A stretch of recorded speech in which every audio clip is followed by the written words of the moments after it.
Sir, Raipura मध्य विद्यालय का औचक निरीक्षण आपने किया, क्या कहना चाहेंगे? मैं यहाँ दो उद्देश्य से आया हूँ। एक तो पहले जो मेरा रूटीन वर्क है विद्यालय का औचक निरीक्षण करना छात्र हित में, उसके लिए भी आया और उससे बढ़कर के आया कि 26 जनवरी को झंडोत्तोलन को लेकर के कुछ जो है शिकायतें मिली थी, तो उसकी सच्चाई को जानने के लिए मैं यहाँ आया हूँ। तो सबसे पहले तो मैंने यहाँ देखा कि बच्चे खा रहे थे, उनके भोजन को भी मैंने देखा और बच्चों से पूछताछ भी किया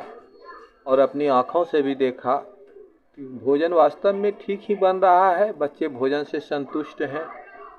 और विद्यालय में जहाँ तक है कि कमरों की कमी है, चारदीवारी की कमी है, कुछ कमरे अधूरे पड़े हुए हैं,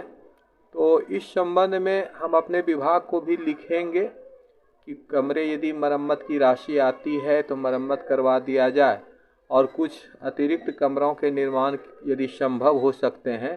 तो विभाग से मैं करवाना चाहूँगा। इसके पहले मैंने अपने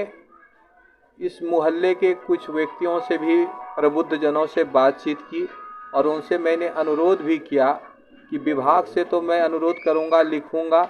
यदि राशि संभव नहीं हो पाई तो तत्काल जो है कम से कम ग्रामीण स्तर पर जो है अपने मुखिया से,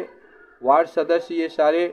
संबंधित जो व्यक्ति हैं, विकास कार्य से जुड़े हुए जो व्यक्ति हैं, यदि राशि इन लोगों के पास है तो एक बैठक बुला करके छात्र हित में, गांव के हित में जो है विद्यालय में कुछ जो है जीर्णोद्धार का काम कर सकते हैं। कुछ में जो प्लास्टर की जो ज़रूरत है वो करवा लें और बाउंड्री वॉल यदि संभव है तो करवा लें, अन्यथा हम तो अपने विभाग से लिखेंगे ही और इनकी सूचना विभाग को देंगे और चाहेंगे कि यहाँ पर जो है कम से कम ये 2 कमरे की मरम्मत हो जाए, 2-3 कमरे जो अधूरे हैं और अतिरिक्त 2 कमरा बन जाए और बाउंड्री वॉल हो जाता है तो अति उत्तम है। फिर उसके बाद जो है